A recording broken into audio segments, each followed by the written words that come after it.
এই রিলসটা দেখে আপনারা অনেকে ভেবেছিলেন হয়তোবা আমার বিয়েরই অনুষ্ঠান হচ্ছে, তবে অ্যাকচুয়ালি কিন্তু আমার বিয়ের অনুষ্ঠান ছিল না।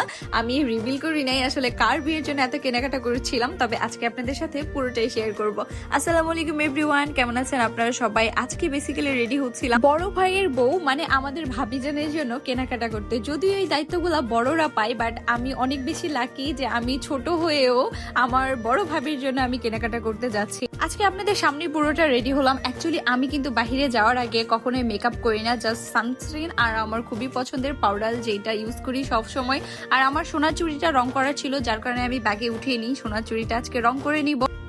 রেডি হয়ে প্রথমেই আমরা চলে যাই লেহেঙ্গার দোকানে। আর দেখেন এখানে দেবর ভাবির লেহেঙ্গা আগেই পরে ট্রায়াল করে দেখাচ্ছিল যে আসলে কেমন লাগবে, জাস্ট ফর ফান আমরা মজা করছিলাম। ভাবিকে ভিডিও কলে রেখে আমরা ভাবির পছন্দ অনুযায়ী কেনাকাটা করছিলাম। তবে অনেকগুলা দোকান ঘোরার পর ফাইনালি আমাদের ভাবির লেহেঙ্গা পছন্দ হয়। আর কোন লেহেঙ্গাটা নিয়েছি এইটা এই মুহূর্তে জানাবো না, আমাদের ভাবিকে পরার পর কেমন লাগছে সেটা আপনারাই সবাই কমেন্ট করে জানাবেন। তবে এত এত সুন্দর সুন্দর লেহেঙ্গা দেখে আমার নিজেরও প্রচুর ভালো লাগতেছিল, খুব ইচ্ছে করতেছিল নিজের জন্য একটা কিনি, বাট সব লেহেঙ্গাগুলোই প্রচুর ভারী কাজের ছিল।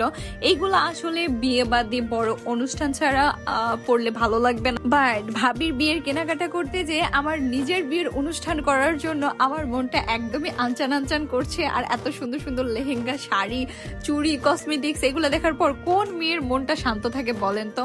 এরপর আমরা ভাবির জন্য গায়ে হলুদের শাড়ি আর যাবতীয় ভাবির যা যা লাগে সবকিছু নিয়ে ফেলি।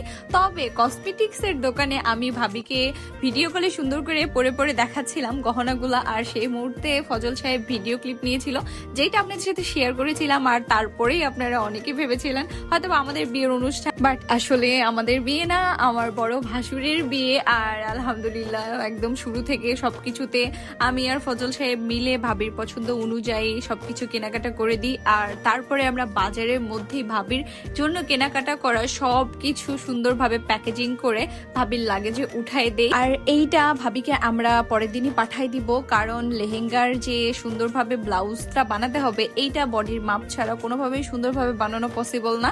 আর ভাবির বাড়ি আর আমাদের বাড়ির দূরত্ব যেহেতু একটা লং ডিস্টেন্স, তাই আমরা ভাবির মাপটা ঠিকভাবে নিতে পারি নাই, যার কারণে ভাবির কাছে আমরা পাঠিয়ে দিব। আর ভাবি সেখানে নিজের মতো করে বানিয়ে নিবে। আর এত সুন্দর সুন্দর জুয়েলারি লেহেঙ্গা পরে আমাদের সুন্দর ভাবিকে কেমন লাগবে সেটাও আপনাদের সাথে শেয়ার করব। আমাদের বংশের বড় বউ তো সবাই আমার ভাইয়া এবং ভাবির জন্য দোয়া করবেন। ভালো থাকবেন, সুস্থ থাকবেন, আর বেশ সুন্দর সুন্দর ভিডিও দেখার জন্য অবশ্যই ফলো দিয়ে সাথে থাকবেন।